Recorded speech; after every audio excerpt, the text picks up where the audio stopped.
Ese wigeze wumva inkuru y'umuntu wavukiye mu marira, agakurira mu marira, ndetse agafungwa imyaka 18 yose azira icyaha atigeze akora? Uyu niwo mubabaro wa Gisele. Yabuze mama we akivuka, yirukanwa mu rugo akiri uruhinja, maze igihe yari agiye no gushyingirwa n'umugabo yakundaga, ubuzima bwe bwongera guhinduka inzozi mbi. Iyi ni inkuru ibabaje cyane kandi irimo isomo rikomeye. Mwe muri kumwe nanjye kugeza ku musozo. Gisele yavutse ku munsi wagombaga kuba ibyishimo ku muryango we, ariko uwo munsi wahindutse umunsi w'amarira. Gisele ntiyigeze amenya urukundo rwa nyina. Umunsi yavukaga niwo munsi mama we yapfiriyeho.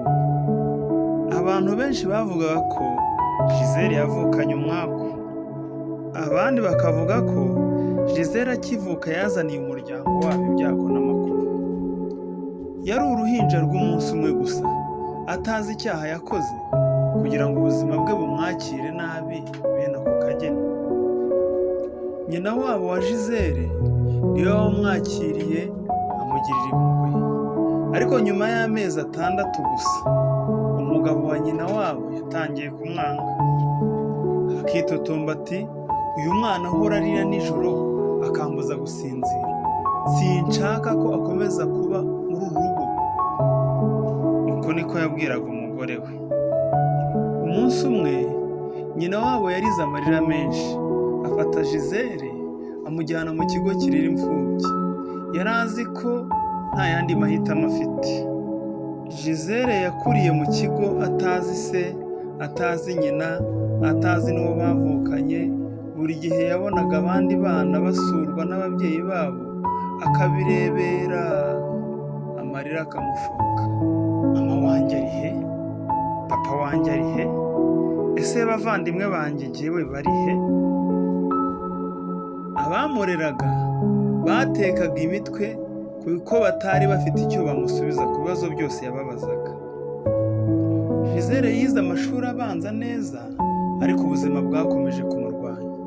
Igihe yari agiye kujya mu mashuri yisumbuye, icyo kigo kirera imfubyi baragifunze.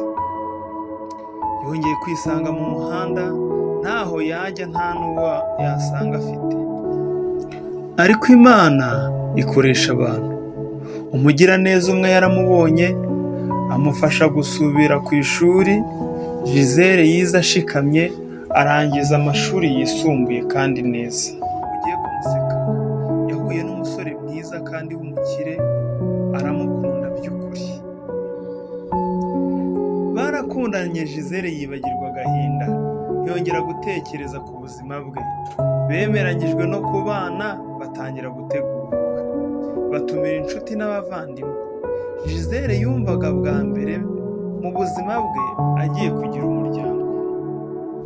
Yagurishije utuntu twe twose yari afite, agurisha amasambu n'imitungo y'iwabo kugira ngo ubukwe buzagende neza kandi azanagire ibitahanwa nk'abandi bageni.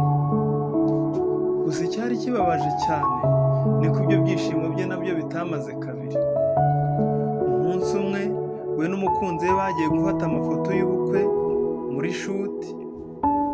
Bagaruka nijoro kuko imvura yaraguye cyane, babura aho baca bataha. Ntibari bazi ko hari umugome wari umaze igihe abacunga, yabategeye ahantu hari agashyamba. Muri uwo mugoroba yakubise Gisele ikintu gikomeye mu bitugu, amukubita no mu mutwe. Gisele agwa hasi. Mu maso he hahinduka umwijima. Yumva ijwi ry'umukunzi we ataka.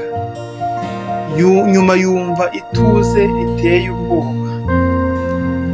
Gisele yabaye nk'ugarura ubwenge, yubura amaso gato, abona wa mugome amaze guca umutwe wa mukunzi we.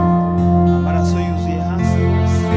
Umuntu wenyine yakundaga ku isi yarapfiriye imbere ye.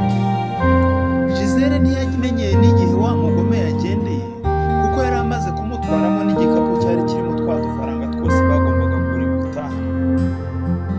Yagerageje gutaka, ariko ijwi riranga ntiryasohoka. Yabaye nk'upfuye, ariko mu by'ukuri polisi yaje kuhagera itangira iperereza, ariko kubera amaraso yakozwe n'abantu benshi b'inzirakarengane bose barafashwe, ndetse na Gisele yaje kwisanga yafunzwe muri abo bari bakurikiranyweho mu iperereza. Yagendaga avuga ati ndi umwere, ariko nta n'umwe wamwumvise, nta n'uwari ubyitayeho. Bidatinze baje kugera mu rukiko, bose bakatirwa igifungo cya burundu kuko ibyaha byabahamaga. Icyo gihe Gisele yumvise isi yose imusenyukiyeho. Gisele yararize cyane, yararize, mbure mama, mbure umukunzi wanjye, mbure n'urugo, none koko birangiye nkatiwe gufungwa burundu. Gisele yararize, ijoro ryose ararira, amanywa ararira. Yamaze icyumweru cyose Gisele ataragaruka ubwenge.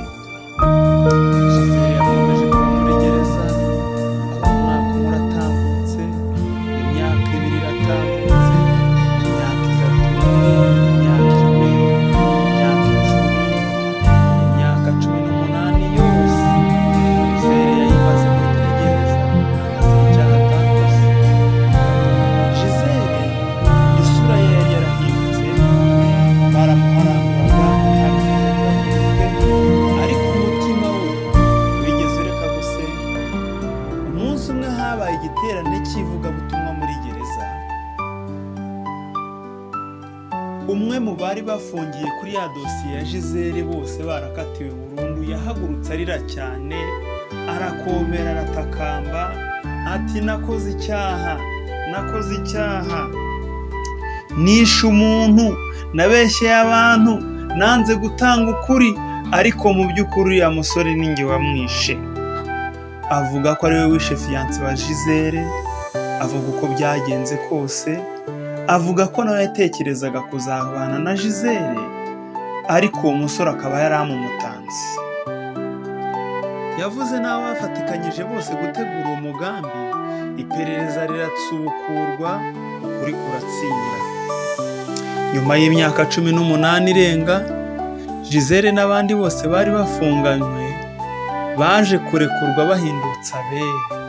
Icyo gihe yasohotse muri gereza, ahagaze areba mu ijuru, amarira amutemba mu maso. Ntabwo yari amarira y'agahinda, yari amarira y'umuntu wari umaze imyaka 18 ategereje ubutabera n'Imana. Ubu Gisele ari mu buzima busanzwe, ni umukobwa ushima Imana. Isomo riri muri iyi nkuru yacu: ukuri gushobora gutinda ariko ntigupfa. Ntugacire umuntu urubanza utazi ukuri kose. Nubwo ubuzima bwakubabaza, ntukareke kwizera. Hari igihe umuntu ashobora gutakaza byose ariko ntatakaze icyizere. Gisele yatakaje mama we akivuka, atakaza urugo rwe akiri muto, atakaza umugabo we mbere y'ubukwe, atakaza imyaka 18 y'ubuzima muri gereza, ariko ntiyigeze atakaza icyizere cy'uko umunsi umwe azabona